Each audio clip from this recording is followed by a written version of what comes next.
Welcome back. Well, former FBI Deputy Director Andy McCabe speaking out in a column in the Washington Post about his recent firing.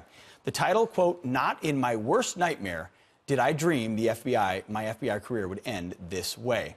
Well, our next guest worked with McCabe and knows what it's like to be forced out. She says that McCabe targeted her and ultimately ruined her career of fighting terror after she filed a sexual harassment complaint against her FBI supervisors. So who is the real Andrew McCabe? That former FBI special agent, Robin Gritz, joins me now. Robin, thank you for being here this morning. If you would, first of all, for our viewers, share your story as it relates to Mr. McCabe. I worked with Andy from around 2005 until the end of my career, different capacities. I was at the Washington field office. He was my assistant special agent in charge. And then when I went back to counterterrorism in 2012, he was the assistant director over the FBI, over the counterterrorism division. And so, what happened to you that caused your dismissal? I was selected as a senior detailee to the CIA, and I had two individuals, my boss and a coworker, started scrutinizing my work and started asking questions about, was I fragile from getting divorced? Maybe I should step down and take a less stressful job. And they just made some discriminatory comments about why I was traveling and such. At the same time, they were doing similar talks like this to an African-American detailee that worked with me.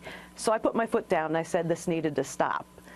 And I talked to my supervisor on the phone and I said, I really think this needs to stop. I feel like I'm being treated differently. And as I started another sentence, he says, well, if you take that route, I'll pull your time cards. So he threatened if I got an EEO.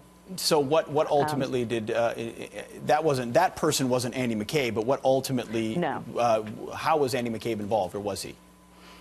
He was involved. When I filed my EEO, when I made contact with the EEO, 5 days later, Andy McCabe signed off on an internal investigation, referred to him by the individuals that I signed the EEO against, and he authorized that internal, it's an OPR, but he just got fired from, and he authorized that investigation against me.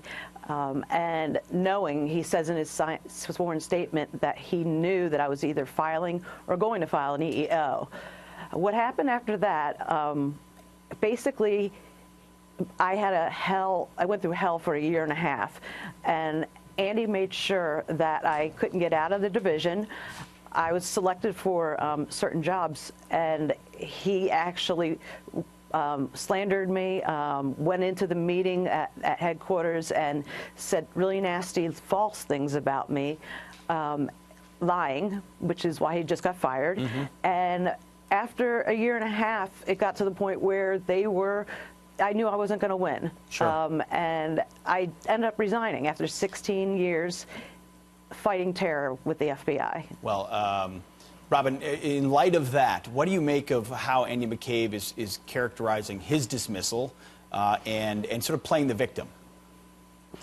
I talked to a few people. The night that he got fired, I would have to say he is talking in his op-ed how the president doesn't understand the FBI and how much they respect their leaders.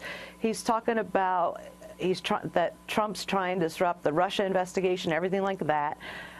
What I got that night was a good 50 messages from analysts and from agents across the United States celebrating that he finally was held accountable. And I actually was in a restaurant and I screamed when I found out he had been fired. And I feel it should have been a good year ago that he was on the street without pay, because if you're a normal street agent, would have been on leave without pay or fired about a year ago. Well, Robin, I think you speak for a lot of people. Accountability matters, and when it doesn't exist, yes, it's corrosive, and when it does, people are grateful for it. Thank you for telling your story. We appreciate your time this morning. Thank you. Thank you. And for your service to this country.